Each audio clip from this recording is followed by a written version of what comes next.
Bonjour. J'avais envie aujourd'hui de partager une réflexion assez personnelle sur la culpabilité.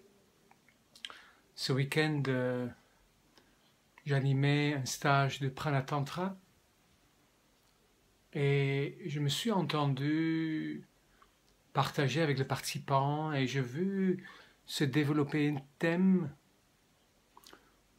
beaucoup de choses autour de la culpabilité.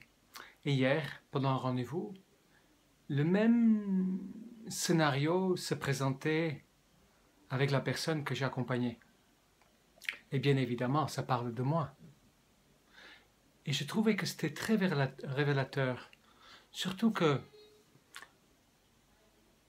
il y a 2 mois, après avoir mangé, je dirais, une grosse dose de glace pour me faire plaisir, juste avant de réentamer le processus pranique, je me suis fait des hémorroïdes. Les hémorroïdes, pour moi, ça correspond à quelque chose en lien avec le territoire. Et je me suis dit, mais je ne prends pas vraiment ma place. Il y a quelque chose où je ne suis pas à l'intérieur, comme les hémorroïdes étaient à l'extérieur. Je me suis dit, il y a quelque part où je suis en dehors de ce que je suis vraiment. Et ce matin, cette nuit, euh, quasiment tout est parti. Et à l'instant, je viens de prendre une douche à un endroit en Corse où je louais un Airbnb. Et la douche était bouchée et pendant que je prenais la douche, je pense à nouveau à ça. La douche, c'est comment dire, débouché. J'ai fait un petit effort avec une petite technique, mais ça aurait pu ne pas marcher. Et je me suis dit, mais peut-être c'est ça. Là-dessus s'ajoute le fait que la femme avec qui j'ai vécu pendant très longtemps m'a souvent dit que j'avais un fond très triste en moi. Et j'ai trouvé déjà plusieurs raisons à ça qui sont parties. Et cette fois-ci, il semblerait que je trouvais un lien entre cette tristesse, encore une fois, et cette culpabilité. En plus, ça fait depuis quelque temps, je tire dans les cartes de Osho, souvent la carte de la culpabilité. Et bien sûr, ça me parle, mais je me rends compte que je ne suis pas allé à fond. Je ne pouvais pas parce que je n'avais pas toute l'information. Et parfois, ça fonctionne comme ça, ou souvent, ça fonctionne comme ça, que quand je travaille sur un sujet ou comment dire, quand j'enquête, si on peut dire comme ça, sur un sujet me concernant, mais ça peut prendre des mois ou des années avant que je le trouve. C'est ma passion. C'est vrai que au début, je me rendais bien compte à quel point ça demandait de la concentration pour rester présent tout le temps à moi-même, à mon soi. Je me rappelle à quel point, au début, quand je accompagnais les gens et je donnais des rendez-vous, que je pouvais à peine avoir 2 rendez-vous par jour par rapport au fait de rester concentré et présent à ces personnes. Et aujourd'hui, je suis quasiment tout le temps présent en moi. Certains peuvent avoir l'impression, c'est une espèce de prise de tête tout le temps, le fait de se poser des questions tout le temps. Et souvent, je réponds à ça, c'est que je préfère me poser des questions sur moi-même, sur mon cheminement et sur l'essentiel de la vie, que de me demander quelle couleur de rideau je vais mettre ou de quelle manière je vais placer mon argent. Je préfère occuper mon esprit avec des questions existentielles qui m'amènent de plus en plus vers ce que je suis vraiment. Et bien sûr, du coup, vers le bonheur. Et je l'ai dit souvent dans ces dernières vidéos que je ne me suis jamais senti aussi proche de moi, aussi en paix et aussi heureux. Alors quelle est cette histoire par rapport à la culpabilité liée à la joie? Alors je reprends tout simplement, en tout cas je vais essayer parce que je fais mes vidéos tout spontanément, donc j'espère que je vais arriver à tout dire. La culpabilité. c'est comme si j'ai pas droit à la joie. J'ai vu beaucoup de gens avec des souffrances pendant le stage, et hier aussi. Et quand hier j'ai vu la personne, très belle personne, et pendant le stage aussi, il y a de très belles personnes, tous. Et je me suis dit, mais c'est pas possible. Et je m'entendais dire, mais pourquoi ils choisissent de souffrir autant? Parce que je voyais très bien, de l'extérieur pour moi, qu'ils se faisaient souffrir inutilement. Hier, c'était encore plus clair avec cette personne que j'accompagnais. Et bien sûr, ça parle de moi. Ça veut dire que je me fais souffrir parfois inutilement. Et quand une personne pendant le stage avait vraiment une histoire par rapport à la culpabilité, j'ai compris. Et je dis, en fait, tu te sens coupable. Tu te sens coupable. Coupable, ça veut dire pour moi tout simplement, c'est que je suis apte à me couper. Je peux me faire couper. Et des gens coupables, mais se font mal, se coupent, parce qu'ils sont coupables. Enseignable, je peux me faire enseigner. Coupable, je peux me faire couper. Si je me sens coupable, et les gens qui sont dans ce cheminement savent que dans ce cas-là, j'attire vers moi des accidents, des malheurs, pour inconsciemment me punir. Et là, ce que je voyais, c'est qu'en fait, c'était ces gens eux-mêmes, donc moi-même, qui me fait mal parce que je me sens coupable. Alors de quoi je me sens coupable? Et je l'ai partagé à cœur ouvert. Je n'ai pas honte de ça avec les gens dans le stage et avec la personne hier, et je le partage aujourd'hui avec vous. C'est vrai, quand je regarde dans le passé, j'ai fait mal aux gens. J'ai fait des choses dont je ne suis pas fier. Je ne l'ai pas fait exprès. Je n'ai jamais eu l'intention de faire mal à qui que ce soit. Je suis un homme et j'étais un garçon gentil, mais vraiment gentil.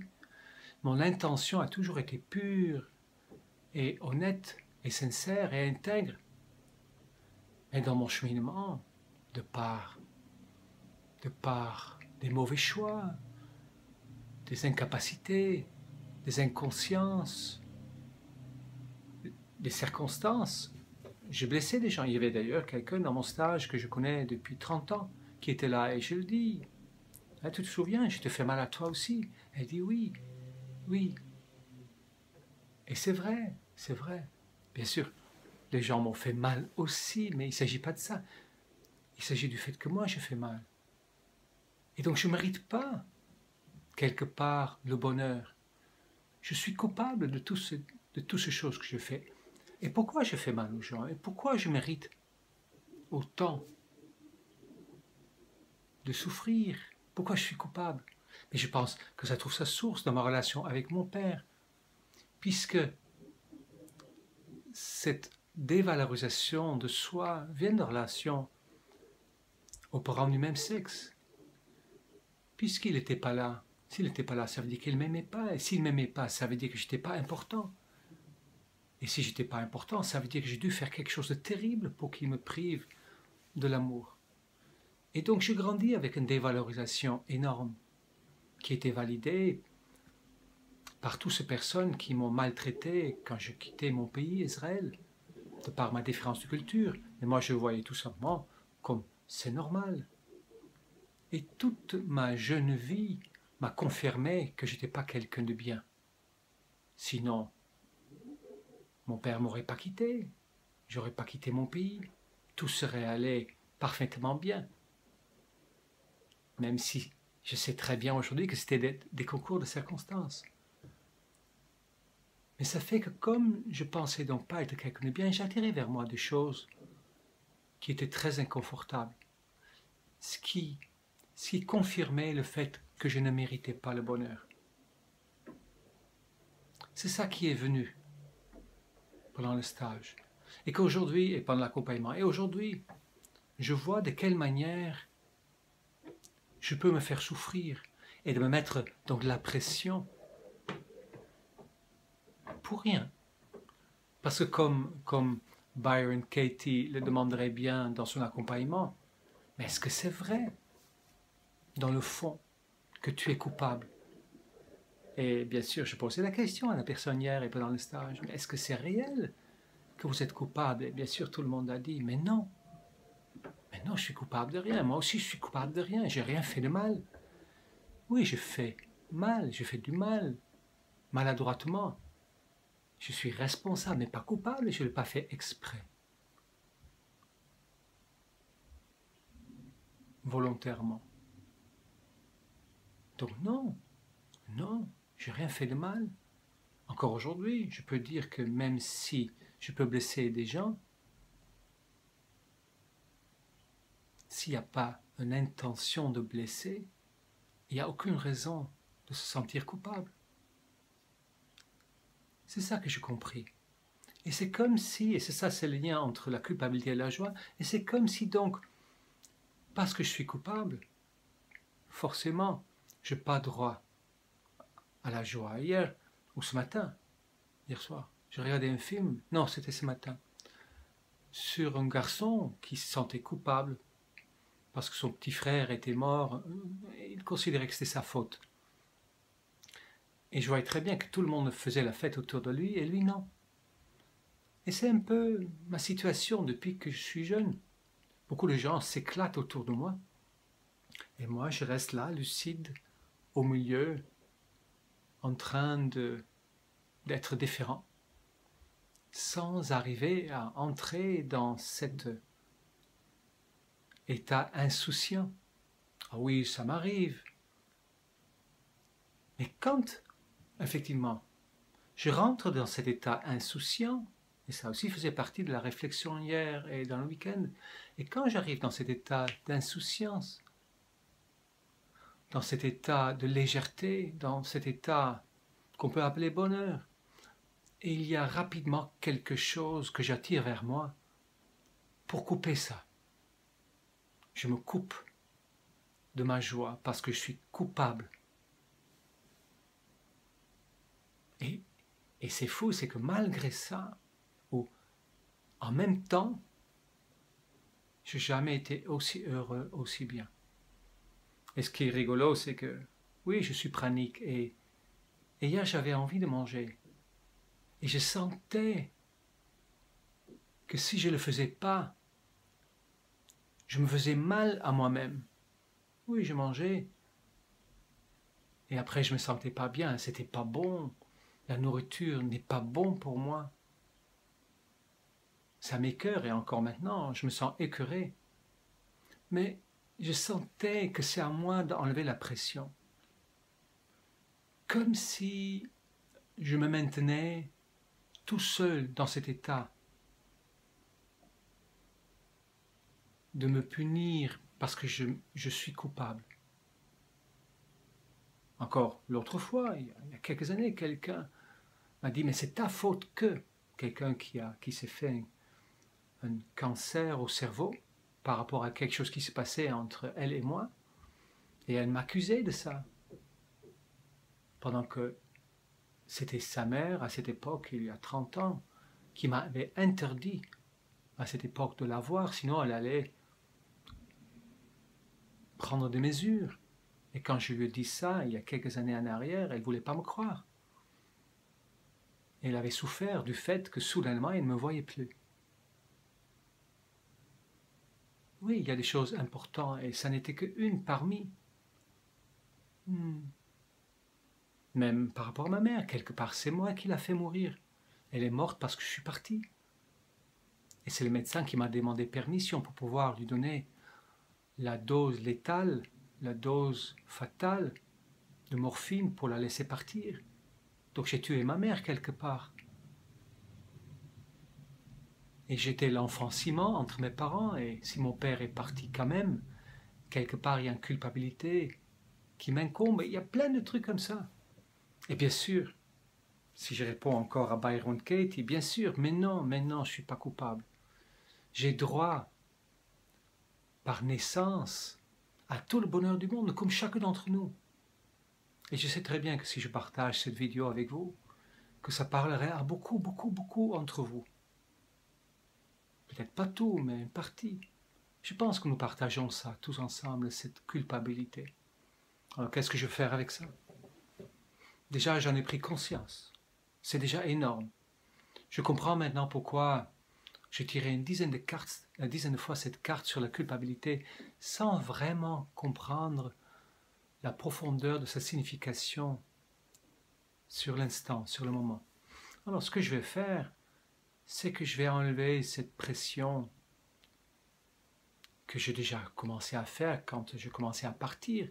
Il n'en reste plus beaucoup de choses, mais je vais enlever encore plus cette pression, le cadre autour de moi. Arrêter d'être un dictateur pour moi-même. Déjà dans mes stages, je ne le suis plus, je ne le suis pas. Il n'y a pas vraiment un cadre figé, je ne sonne plus la cloche, il n'y a pas, les structures se font très souplement, il n'y a pas vraiment de règles à part la responsabilisation de chacun. J'écoute le groupe, ça se passe très doux. Mais je dois arrêter à être moins dictateur avec moi-même, moins exigeant, comme si il faut que je rembourse, que je paie encore pour les fautes que j'ai commises. Bien évidemment, nous sommes coupables de rien, surtout en tant que petit enfant. Je me libère de ça, de manière consciemment. Je vais enlever davantage, être plus doux avec moi, plus gentil. D'ailleurs, je m'offre des vacances, là, je suis en Corse, après je pars à Amsterdam, je vais m'offrir le nouveau iPhone entre les deux, à Toulon, parce qu'il y a un Apple Store, j'ai regardé, je m'offre ce cadeau par rapport à ça. Après Amsterdam, j'ai un rendez-vous. Et si je n'ai pas de rendez-vous, je vais m'offrir des vacances parce qu'en fait, même là, je ne m'en offre pas vraiment. Je passe de rendez-vous en rendez-vous, même si c'est léger par rapport à ce que les gens peuvent vivre généralement. Je ne me suis jamais vraiment offert beaucoup de plaisir. C'était un peu compliqué pour moi, mais maintenant je comprends aussi pourquoi. Voilà, c'était un partage à cœur ouvert aujourd'hui. Je me promenais, prendre du soleil, sortir de cette connexion au jugement envers moi-même, donc sortir de ce regard que les gens pourraient porter sur moi, sur la culpabilisation, sur la culpabilité. Et pour ça, je vais me connecter davantage à ma source, tout le temps rester connecté à mes profondeurs, au soleil, aux choses simples. Voilà. Je vous souhaite une très très belle journée et à très bientôt. Au revoir.